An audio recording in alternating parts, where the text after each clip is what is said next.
maalimaha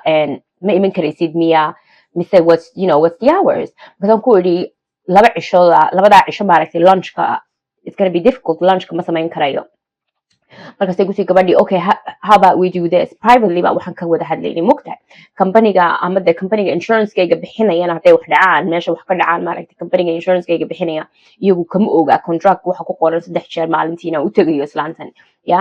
laakiin verbal agreement baan galnay aniyo inanteedii and then she was like okay well hooyaday lunch waxba uma baahna islaantan waxay tiri ama okay lunchka basically waxa la siiyaa حلقة بهالذن milkshake عبدا مقتاي وحكلا مو باحنا so she was like okay لبدا عيشو is fine مركا كسونا ميسي سكول كميرا شنطة اللي حتى يصومر and then I was like cool so إسلامتي ساس verbal agreement كيما أصمينا إن أنتي يدون ماشي مدقنا like واحد يجنت هاي Essex يميرا زي يجنت هاي مقتاي بشي مر بيتي مادا and كوي شقة أنا وحبة ومشي يجن because I already like private caravan هاي يو insurance كم بيجا بحيان like يكون دراك وحكو قرن تدح جار مالنتي إنا أتجي إسلامتا and so then waxbaan isku geegay like wuxun baa igu yiri are you sure the school can take karaysid because mad ka gaadhaysaa especially like haddaan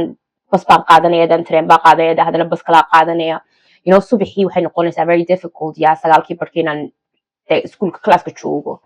so abaar baan ka fikirayay markay sheekadii soo dhowdahan baan tiri what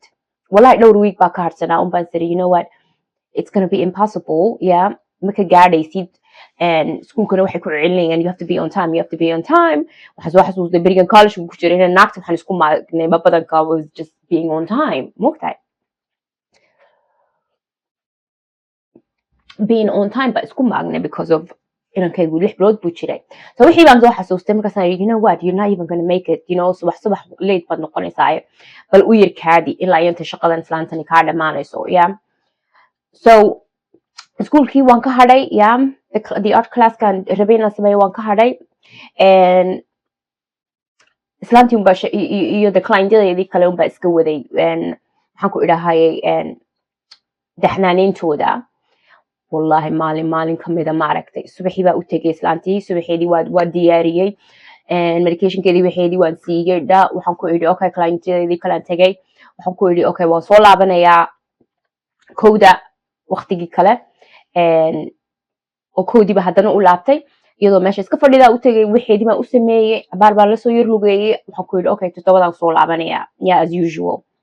islaantii 7 soo laabanaya baan isku ogey meesha koodii baan ka baxay 7 ma soo laabtay wallahi maalintaa banaankaaba meel kalaaba meereysanayay 7:15 ayaan soo laabtay 7 ma soo laabtay islaantii gurigeedii ma furay islaantii waxaan arkayba dhimatayba oo de beri hore dhimatay I don't know saas marka koodii uga baxay bay dhimatay u malaynaya purple cabaar dhimnay ama de cabaar maaragtay meesha taalay way dhacday wadnaha istaagay hours bay ahaydba so koodii baan u ka tegay so between koodii iyo the almost 7 o'clock aan u tegay ilaa islaantii halkaas ayba jiiftay waa maid qof u galayna ma jirto